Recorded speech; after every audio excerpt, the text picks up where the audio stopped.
Hi guys, welcome. Hi everyone, welcome to Motomola TV. This is Queen Pumi here. Hi, welcome. Happy Easter weekend is coming up. Easter, we are heading to the Easter weekend this weekend. Just want to welcome you all. Join in, share the video, guys. Tell me where you're watching me from and share your time. My time here is 11:13 a.m. It's in the morning. Welcome, guys.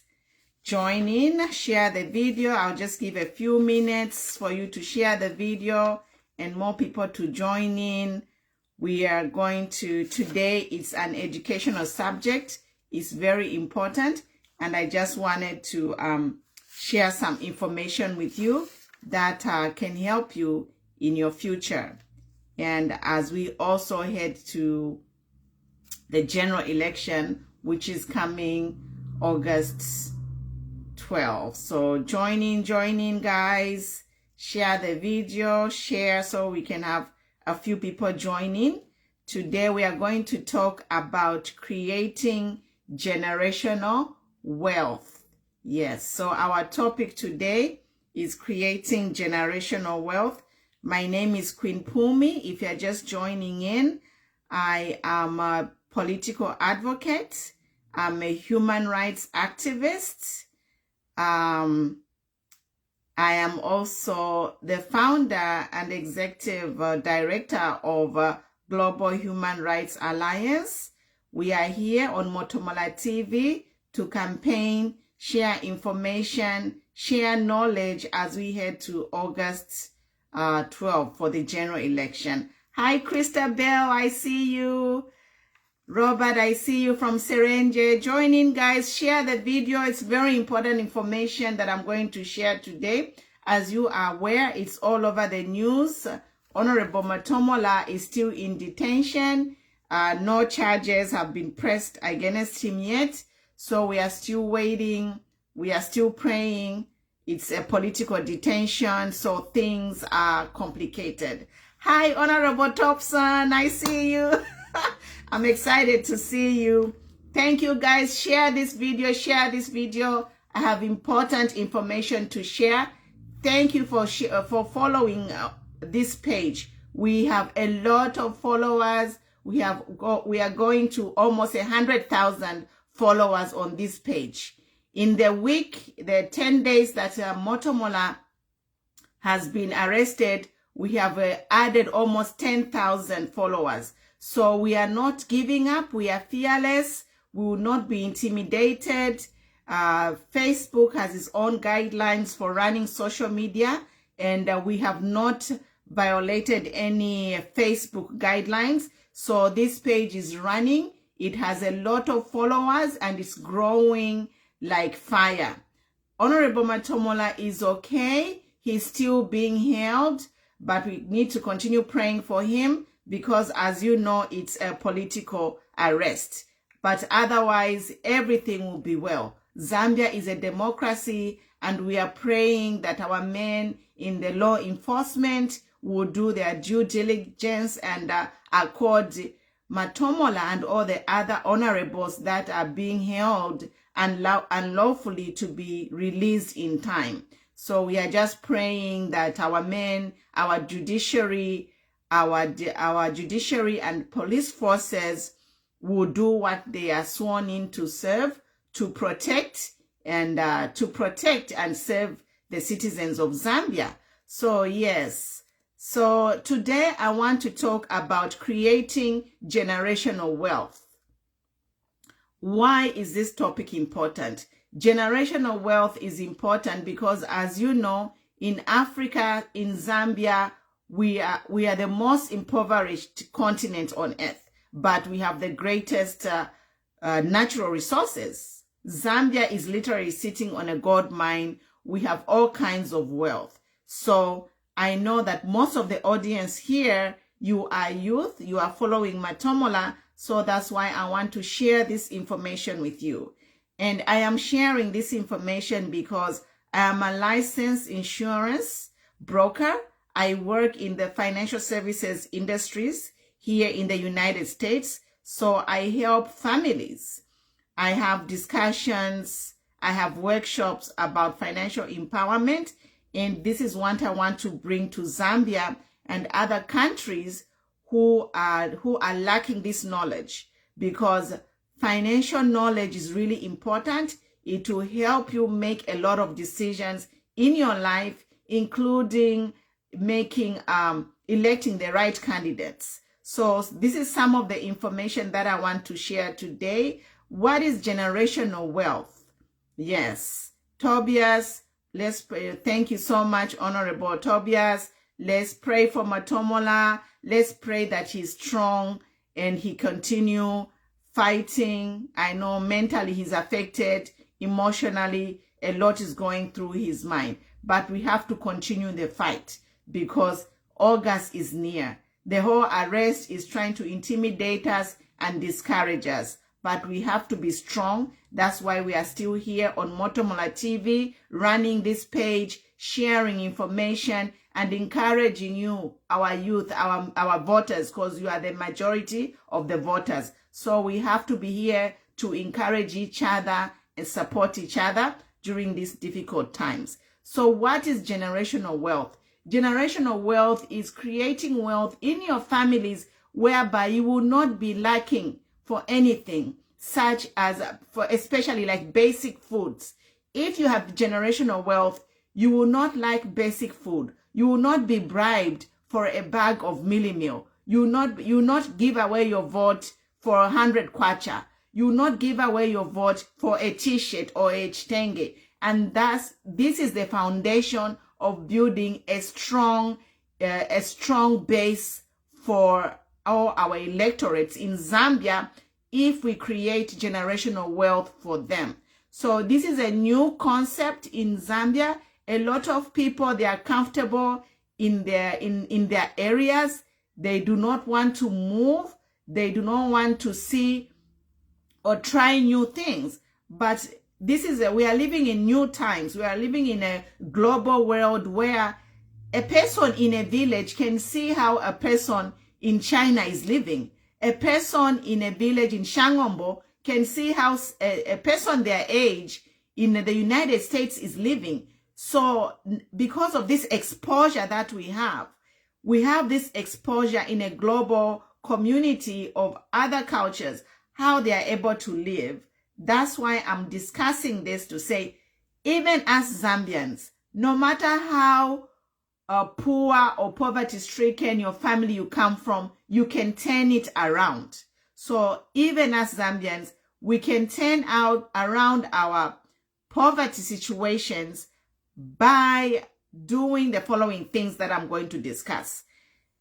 So how do we achieve our poverty? How do we create wealth? We are going to create wealth by making financial decisions, political decisions, social decisions, and health decisions. So these are the 4 main areas. If you have a pen and paper, please write down these points. They are very important. They will help you in your life. They will help you in your life to make decisions and as well as to stay focused. So the first thing I want to talk about is political decision. How can a political decision help you create wealth? So a political decision can help you create wealth if you elect leaders who are going to promote human rights, you know. This now is applying directly to our current situation in Zambia. The elections are coming up. Let's elect leaders who are going to promote equality, freedom, national empowerment, you know. If we elect leaders who are going to be selective, like we are seeing, they are choosing whom to empower, musicians, certain kind of musician, certain kind of people, certain kind of areas, then the rest of the people who are not empowered will be left in their poverty forever. So that's what we are saying. By youth, please elect leaders who are caring. Elect leaders who will promote your human rights. This is very important because we are heading towards a general election here in a few months. So make sure that the leader that you elect is going to empower you, you know. Get involved in politics. I know a lot of people, they are always saying, no, I don't want to be involved in politics. But politicians, they make guidelines,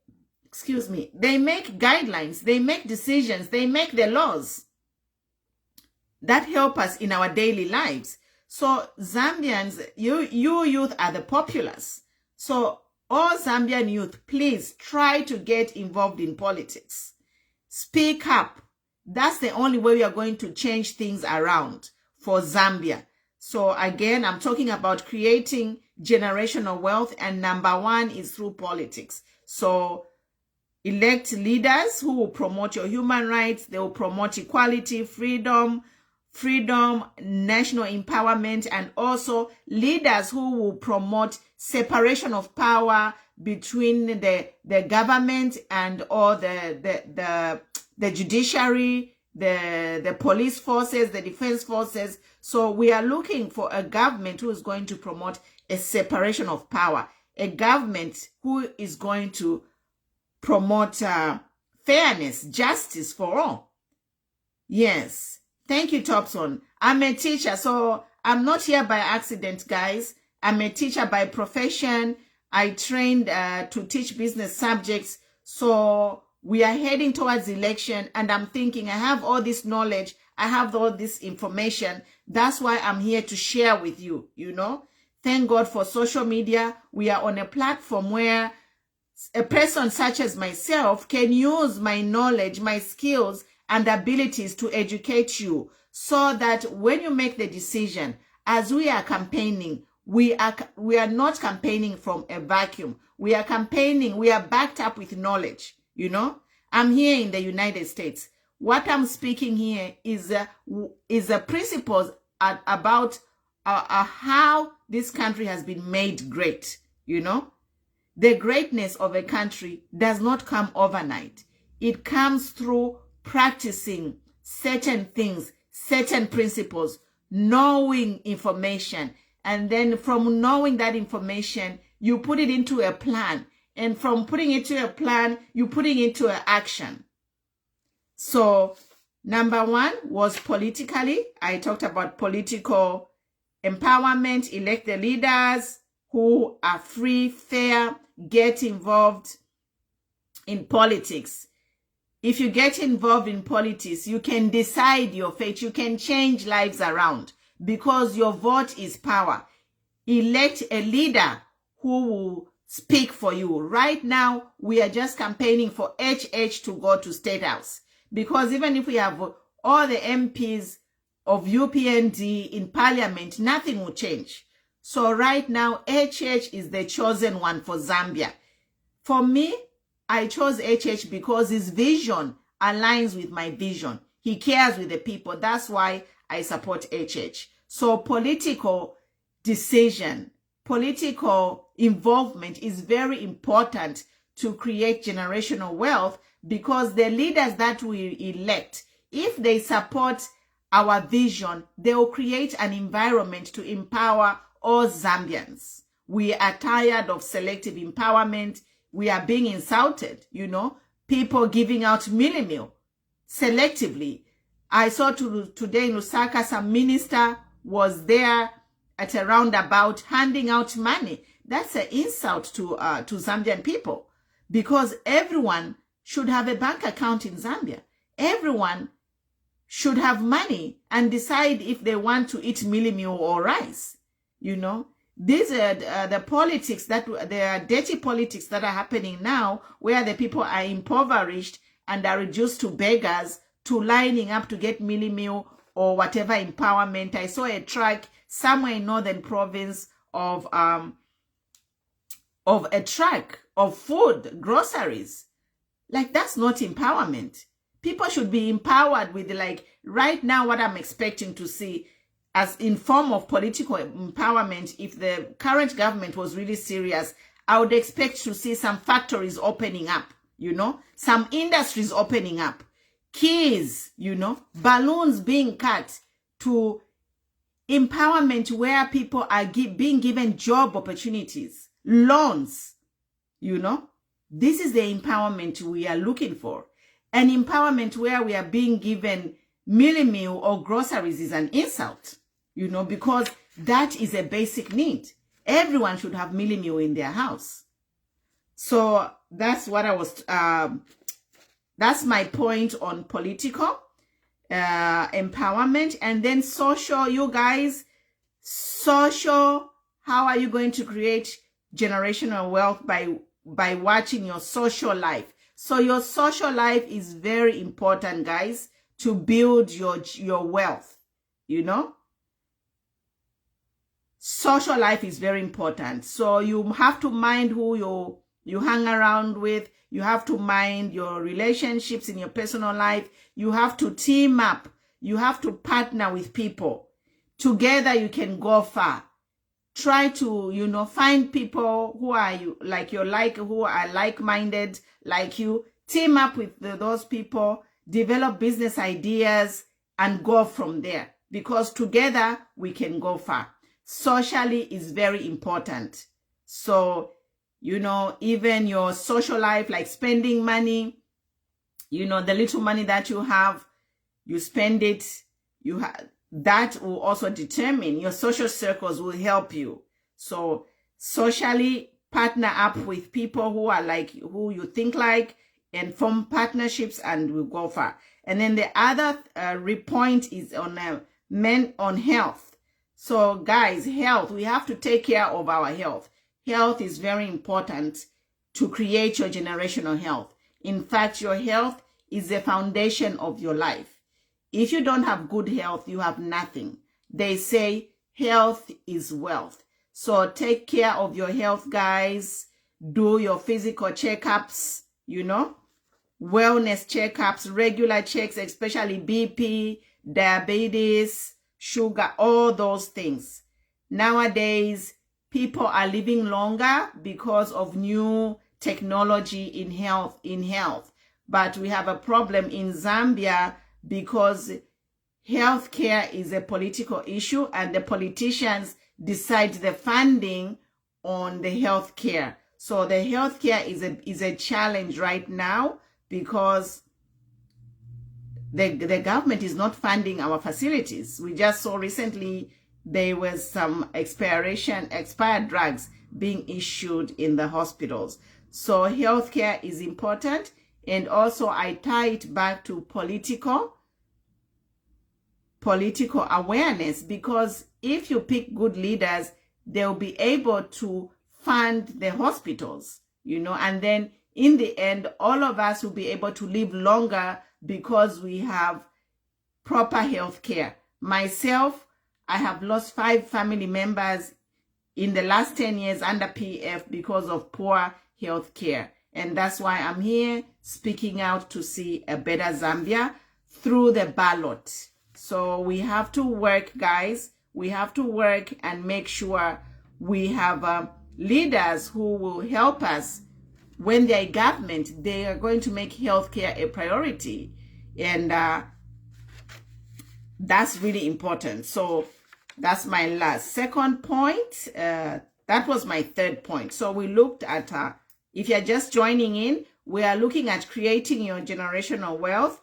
So the things that you need to do to create your generational wealth is your political decisions, your personal decisions, your health decision, and well as financial. So financial is the big one, guys.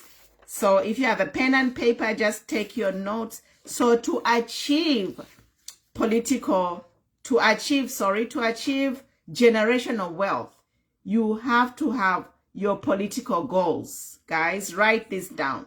You have to establish your goals earlier in life, especially if you are young, if you are in your 20s, in your 30s, you have time in which you can build, you can secure your financial future. So this information is a roadmap for you to secure your financial future. That's what I do. I'm in the financial services industry. I hold the financial empowerment workshops and educate people on what they do to secure their financial future. And right now, Zambia we are at the right time where we are about to usher in a new government. And if this new government comes in place, the youth, those of you who are in your 20s, 30s, you can secure your financial future by doing these things that I'm about to tell you. So to secure your financial future, you have to have these goals. You can have a pen and paper and write it down. Number one, to secure your financial future, you must prepare, you must prepare. So planning is not by accident that things happen, guys. You have to plan, you have to plan. And this is one of the things that are not very much, we are not very much being aware of in a Zambian culture. We are not told how to plan. So it's very important, guys. Planning is key. Like, nothing happens by accident. Nothing happens by accident, especially for your financial security. Creating wealth is a strategic plan. It's a strategic plan. So we see people who are trying to get in politics or shoddy deals to get for these quick rich schemes. You will be caught, or don't try to get quick rich by stealing or doing shoddy deals. Just plan, guys. These are the goals that you should have to have a secure financial future. Number one, you need to plan, prepare, invest. Investment is key. And when you invest early, your yields will start coming up. You have more yield if you start investing early, meaning at a young age. If you are 24 years, you start investing, you have a mindset of investing, you will go far. If you are 24 years, 25 years, if you don't have a bank account, open a bank account, try small savings, don't spend what you earn, save your money. Save your money. Investing is important. Save your money, invest whatever money is coming in, try to save it and work out a plan of how you can grow your cash. You have to, financial life does not happen by accident. I'll give a personal example. Like for me, everything that has happened to me is through a plan financially, And the one way of getting your plan is going to school. That's the basic foundation. Get your grade 12 certificate. That's your foundation, Then you decide if you want to go into business or if you want to go to college, get a degree and go from there. But number one, get your grade 12. And then take control, All of us here, when we are sick, we go to a doctor, or, we are sick when we go, when your child is being born, they monitor their growth from a womb. But, when we start a job, no one sits us down and gives us financial information. But financial information is the most important piece for anyone's life. Financial information, how to manage your finances, is a big piece. So guys, if you're just starting your career, find time to discuss about your goals, your plans, when you want to retire, how to build your wealth. Read books about it. The internet, all this information is there. So that's what today I just want to emphasize for us to create this generational wealth. So in summary, I've talked about financial planning, political planning, personal and social, and your health. But all these things, they anchor down to politics. If we have good leaders, then we can create wealth for ourselves, for our families. We can create wealth so that your children, your great-grandchildren, when you go from this earth, they will have money to live on. You know, they don't have to worry. You know, we are seeing situations where people have been born in villages and they die in villages. They can't afford to pay school fees for their children. So this whole thing of poverty in Africa can end if we all choose the right leaders who care to empower all of us by giving us, formulating policies that are non-discriminative, national empowerment for everyone, you know, free education for everyone, free health care. So all these things are the things that we are looking to have in the government that comes in on August 12th. So that's it, guys. I was just coming here to share information on creating generational wealth and ending poverty. And it all comes down to having the right leaders who care for everyone. And those leaders can be able to formulate policies to empower us and have good jobs. Or if it's a business we want to do, we can have a credible business. We can have credible businesses with organizations that are global because we have a solid economy. Our kwacha is stable. So that's it. Otherwise, we are still here on Motomola TV. Motomola is still in detention and we are still running this page. Share this page. Invite people to follow this page as we wait for his arrest, for his release. We will continue giving you the updates on his condition, but I keep praying for him. We hope he will be out soon and everything will be released. Okay, guys, stay safe. God bless you. Bye.